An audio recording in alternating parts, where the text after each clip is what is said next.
Hello every one. അപ്പം ഇന്നിതാണ് കേട്ടോ item. ഇത് വോൾഗേറ്റാണ്. വിഷൻ ബോർഡൊക്കെ യൂസ് ചെയ്യാറുണ്ട് കേട്ടോ അത്. അപ്പം എനിക്ക് ഇങ്ങനത്തെ ഒന്നും ആവശ്യമുണ്ടായിരുന്നു. അപ്പം ഞാനൊന്ന് ഉണ്ടാക്കി വയ്ക്കുമല്ലോ വിചാരിച്ചു. ഇത് നമ്മൾ വീട്ടിലുണ്ടാവുന്ന സാധനമൊക്കെ യൂസ് ചെയ്തിട്ട് തന്നെയാണ് കേട്ടോ. ഞാൻ ഈർക്കിലുണ്ടല്ലോ വീട്ടിലുണ്ടാവുന്നത്, അതൊക്കെ എടുത്തിന്. പിന്നെ ഒരു ഗ്ലൂ, വൈറ്റ് പെയിൻറ്റും ബ്രഷും എടുത്തിന്. ഇതിന് ആവശ്യമുള്ള സാധനങ്ങൾ ഞാൻ 16 ഈർക്കിലാണ് കേട്ടോ എടുത്തിന്. ഹൊറിസോണ്ടലായിട്ടും വെർട്ടിക്കലായിട്ടും വെക്കണമല്ലോ, 8 അങ്ങനെ ഈക്വലായിട്ട് വെക്കാൻ വേണ്ടി ഞാൻ എടുത്തിന്. നിങ്ങൾ ഇഷ്ടം പോലെ എടുക്കുക.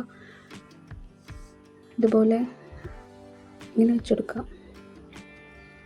അപ്പം ഇത് ഫൈനലായിട്ട് വരുമ്പം ഒരു സ്ക്വയർ രൂപത്തിൽ കിട്ടും.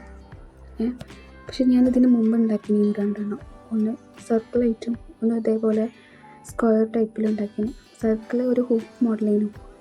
പക്ഷെ അതിന് ഞാൻ ഈർക്കിലിന് പെയിൻ്റല്ല ചെയ്തത്, ത്രെഡ് വെച്ചിട്ട് റോൾ ചെയ്തിരുന്നു. അപ്പോൾ അത് കുറച്ച് കഴിഞ്ഞ് യൂസ് ചെയ്യുമ്പോഴത്തേനും അത് വല്ലാണ്ട് ചീത്തയായി പോണ പോലെ, ഇത്ര വൃത്തിയാക്കിയാലും ഒരു വൃത്തിയില്ലാത്ത പോലെ പൊടിയൊക്കെ പിടിച്ചിട്ടേ. അപ്പോൾ ഞാൻ വിചാരിച്ചു ഇത് ഇന്നൊന്ന് ചെയ്ത് നോക്കാമല്ലോ. അപ്പം നിങ്ങളോട് ഒന്ന് ഷെയർ ആക്കാൻ വിചാരിച്ചു.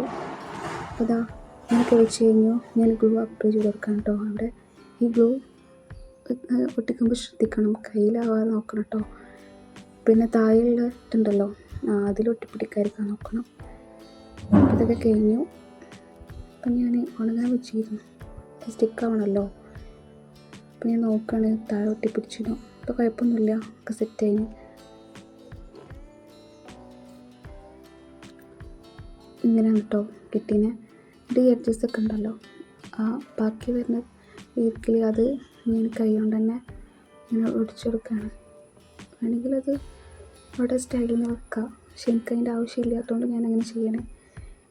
പിന്നെ പെയിൻ്റ് അടിച്ചെടുക്കാം കേട്ടോ. ആക്രിലിക്കിൻ്റെ വൈറ്റ് പെയിൻ്റ് ഞാൻ എടുത്തിന്. അപ്പം ഇത് ഒരു കോട്ട് അടിച്ച് ചിലപ്പം നമുക്ക് കളറില്ലാത്ത പോലെ ഉണ്ടാവും. ഈർക്കിലല്ലേ, പിടിക്കാൻ കുറച്ച് ടൈമാവും. അപ്പം സെക്കൻഡ് കോട്ടും കൂടി അടിച്ച് നിങ്ങളിഷ്ടം പോലെ ചെയ്തെടുക്കുക. പിന്നെ room white and brown theme ആയതുകൊണ്ട് ഞാൻ വൈറ്റ് എടുത്തിന്. എനിക്ക് ഇഷ്ടമുള്ള കളർ എടുക്കാം കേട്ടോ. അപ്പോൾ ഇതാണ് പെയിൻ്റൊക്കെ അടിച്ച് കഴിഞ്ഞപ്പോൾ ഫൈനലായിട്ട് വന്നത്. പിന്നെ കയ്യിലൊക്കെ പെയിൻ്റായി. അതിപ്പോൾ അങ്ങനെയാണല്ലോ, എന്തിലൊക്കെ ചെയ്യാൻ തുടങ്ങിയാൽ പിന്നെ അത് കൈമലാവാതെ നിൽക്കില്ല. ഇതാണ് കേട്ടോ ഫൈനൽ ലുക്ക്.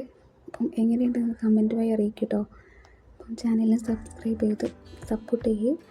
അപ്പം ഇത്രയേ ഉള്ളൂ, ബൈ.